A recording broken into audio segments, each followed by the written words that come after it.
வணக்கம் நண்பர்களே, விஜய் பிரேக் பேசுகிறேன். நம்ம ஒரு பிஸ்னஸ் ஆரம்பிக்க போகிறோம், இல்லை ஒரு புதுசாக ஒரு ப்ராஜெக்டை ஸ்டார்ட் பண்ண போகிறோம். வேலையில் நமக்கு ஒரு பயம் வருது. ஏற்கனவே பிஸ்னஸ் சொல்லும்போது எனக்கும் என்னோடய ஃபேமிலிக்கும் 500 கிலோமீட்டர் சார் பிஸ்னஸ்க்கு, எனக்கு யார் சார் இருக்கான்ற கேள்வி 2 இடத்துல ரொம்ப அதிகமாகவே இருக்குது. ஒன்று ரிலேஷன்ஷிப்பில் எனக்கு யார் இருக்கா, நம்ம வாழ்க்கையாக பார்த்த, வாழும் தெய்வமாக பார்த்த, ஒரு தேவதையாக பார்த்த ஒரு பொண்ணோ ஒரு பையனோ இப்போ நம்மள்ட்ட இல்லை. நமக்கு யார் இருக்கா? பிஸ்னஸில் நம்ம ஆரம்பிக்க போகிறோம், நமக்கு யார் இருக்கா? எனக்கு இந்த பிஸ்னஸை சொல்லித்தர்றது யார் சார்? ஒரு கோச்சோ மென்டாராக யார்? எனக்குன்னு யார் இருக்கா? இந்த கேள்வி ஆயிரம் பதில்களை உண்டாக்கும், உணர்வு அலைகளை கிரியேட் பண்ணும். நமக்குன்னு யார் இருக்கா? நான் அப்போ தான் என்னோடய ஒர்க் ஷாப்பில் சொல்லுவேன், யாரும் இல்லைன்னு நினைக்கும் போது ஒருத்தன் இருக்கான். யாரும் இல்லைன்னு நினைக்கும் போது ஒரு மிகப்பெரிய ஆப்ஜெக்ட் இருக்குது. அதை நான் எப்படி சொல்கிறேன் அப்படின்னா, எப்படி சொல்லலாம்? கடவுளா, தேவதைகளா, டிவைன் பவரா, யூனிவர்ஸா, எல்லாரும் ஏற்றுக்கிற மாதிரி ஒரு பொதுவான கான்செப்டில் சொல்லணுன்னா ஒன்றே ஒன்று உன் கூட இருக்குது. நடமாடும், வாழ்ந்துக்கிட்டு இருக்க, உங்கள் கூட வாழ போகிற அன்கண்டிஷனல் லவ் அப்பா அம்மா மாதிரி யூனிவர்ஸ் உன் கூட இருக்குது. அவ்வளோதான், முடிஞ்சு. இதை விட வேறு என்ன வேணும்?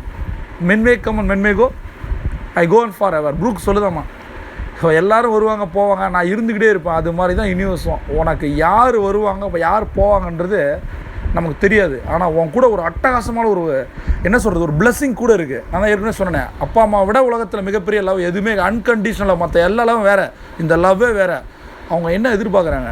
நீ நல்லா இருந்தால் போதும். அது மாதிரி தான் ஒரு காட் மேட் ஆப்ஜெக்டாக யூனிவர்ஸ் ஒன்றை படைச்சி அனுப்புது.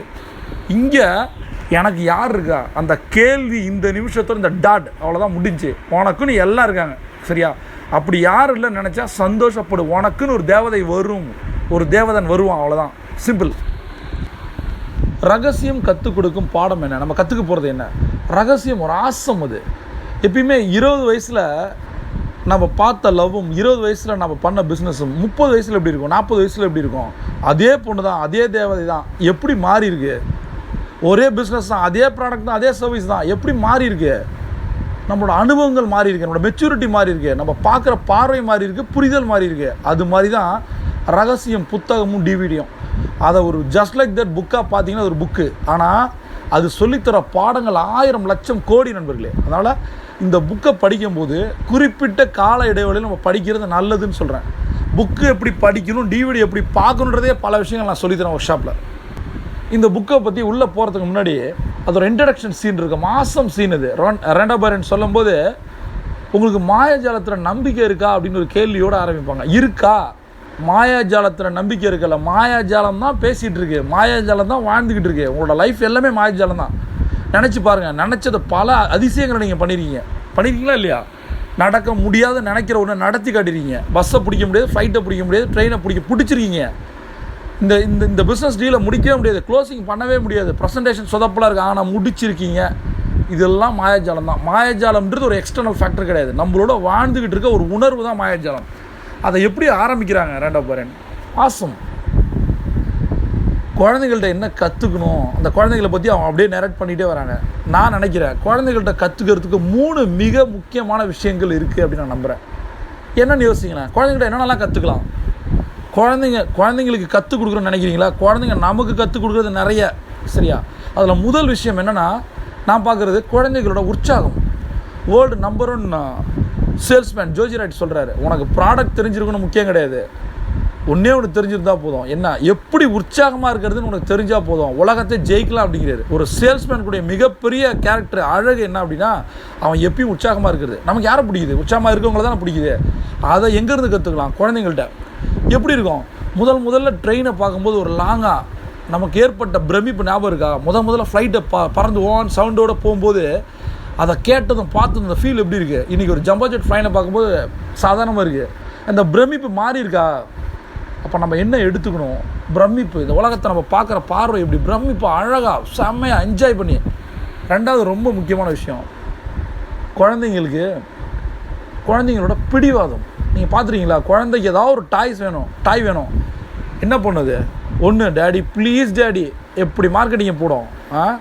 எல்லா அப்பனும் விழுந்து போகிற இடம் அதுதானே. தாவாங்கட்டையை பிடிச்சி ப்ளீஸ் டேடின்னு கேட்கும்போது அது தேவையே இல்லைனா ஒரு பொம்மையை வாங்கி கொடுக்குறோமா இல்லையா? 100 கார் இருந்தாலும் 101 காரம் நம்ம வீட்டுக்கு வருதா இல்லையா? என்ன பண்ணுவோம்? அப்புறம் வாங்கியே தரல, தரையில் விழுந்து புரளும். அது எதை பற்றியும் கவலைப்படாது. அதுக்கு என்ன வேணும்? எனக்கு அந்த பொம்மை வேணும். அப்போ அப்போ நம்ம என்ன எடுத்துக்கணும்? பிடிவாதம். குழந்தைகிட்ட நம்ம கற்றுக்க வேண்டிய 2வது மேனேஜ்மெண்ட் விஷயம், ஒரு அரகண்டாக எனக்கு வேணும், நமக்கு வேணும் நண்பர்களே. பிஸ்னஸில் நமக்கு வேணும், நம்பர் 1 வேணும், நாம் தான் நம்பர் 1. அதுக்கு என்ன பண்ணணும்? 3வது ஒரு விஷயம் இருக்குது. ஏன்னா இது ரொம்ப ரொம்ப முக்கியம். குழந்தைங்கிட்ட பார்க்குற அதிசயிக்கிற விஷயம் என்ன தெரியுமா?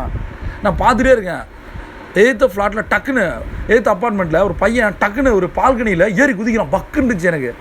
பட் அவன் பாட்டு இறங்கி குதிச்சு போயிட்டே இருக்கான். நான் நினச்சி பார்த்தேன், எனக்கு 1 கோடி ரூபா கொடுத்தாங்கன்னா அந்த அப்பார்ட்மெண்ட்டில் அந்த பால்கனியில் நிற்பானான்னு எனக்கு தெரியாது, அவ்வளோ ஹைட் அது. அதில் இவன் எப்படா தாவி குதிக்கிறான்? இப்போ நம்ம என்ன எடுத்துக்கணும்? குழந்தைங்கள்ட்ட பயம் இல்லாதது. எப்படி மாற்றி சொல்கிறேன்? தைரியமானது.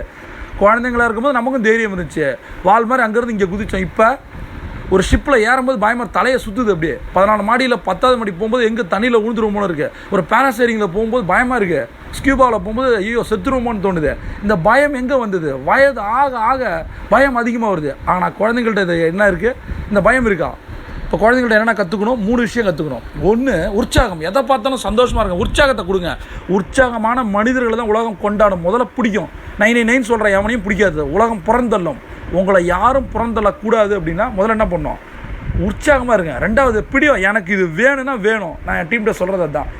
எனக்கு இது வேணும் கண்ணா, அதுக்கு உனக்கு என்ன வேணும் அதை சொல்லு, நம்ம ஜெயிப்போம், சேர்ந்து ஜெயிப்போம், அவ்வளோதான், சிம்பிள். 3வது ரொம்ப முக்கியம், பயப்படுறதுக்கு எதுவுமே கிடையாது. பயம் மாதிரி ஒரு என்ன சொல்கிறது, அது ஒரு அப்படி ஒரு ஃபேக்டரே கிடையாது. எதை பார்த்து பயந்தோம்? இருட்டை பார்த்தா நிழலை பார்த்து பயந்தோம், பேயின்னு சொல்லி. எதை பார்த்து பயந்துருக்கோம்? அதெல்லாம் சொல்லித்தர்றோம் நமக்கு. பயப்படாத கண்ணா, நீ ஜெயிக்க வந்திருக்கடா உலகத்தை அப்படின்னு நம்ம குழந்தைங்கள்ட்ட நம்ம சொல்லி வளர்த்துருந்தோன்னா, அது நாளைக்கு நமக்கு ஒரு ரிலேஷன்ஷிப்லேயோ பிஸ்னஸ்லேயோ ஒரு சர்க்கிள், ஜஸ்ட் ஸ்லிப்போ ஒரு ஃபாலோ அல்ல ஒரு லாஸோ வரும்போது குழந்தை நிற்கும். இதெல்லாம் பார்த்துக்கலாம், நம்ம அப்பா சொல்லியிருக்காரு, அம்மா சொல்லியிருக்காங்கன்னு அந்த தைரியத்தை ஊட்டி வளர்க்கணும். இதுதான் மாயாஜாலத்தோட சாராம்சம். நண்பர்களே, இந்த புக்கை படிக்கும்போது ஃபஸ்ட்டு படிக்கும்போது எப்படி இருக்கும்? புரியுமா? புரிஞ்சிருச்சு அப்படின்னா நீங்கள் ஐன்ஸ்டீனோட அக்கா பையன். சந்தோஷம். எனக்கு நிறைய புத்தகங்கள் இருக்குது, நல்ல புத்தகங்கள் படித்தா கொஞ்சம் கொஞ்சமாக புரியும். பார்க்க பிடிக்கின்ற மாதிரி படிக்க புரியும். ஒரு நாள் உனக்கு புரியும் போது உலகம் புரியும், அவ்வளோதான். புத்தகங்கள் உலகத்தோட ஜன்னல்கள். சரியான புத்தகம் சரியாக வேறு ஒரு என்ன சொல்கிறது, 100 கோடி பணத்தை அவங்க அக்கௌண்ட்டில் போட்ட மாதிரி. அதில் மாயாஜாலம் தி பெஸ்ட். நண்பர்களே, எனக்கு எப்பப்பெல்லாம் நேரம் கிடைக்கும் போதோ அதை நிறையா நான் ஷேர் பண்ணணும்னு நினைக்கிறேன். இந்த நாள் ஒரு சூப்பரான நாள் நண்பர்களே. இது ஒரு ஆசம். இது மாயாஜாலன்ற ஒரு விஷயத்தை பேசும்போது 2 விஷயங்கள் மைண்டில் வேறு மாதிரி ஆக்குது. நீ சொன்ன அந்த மாயாஜாலத்தை க்ரியேட் பண்ண போகிற முதல் ஆளாக உலகத்தை நம்ம இருக்கணும். நமக்குள்ளே ஒரு மாயாஜாலத்தை க்ரியேட் பண்ணணும்.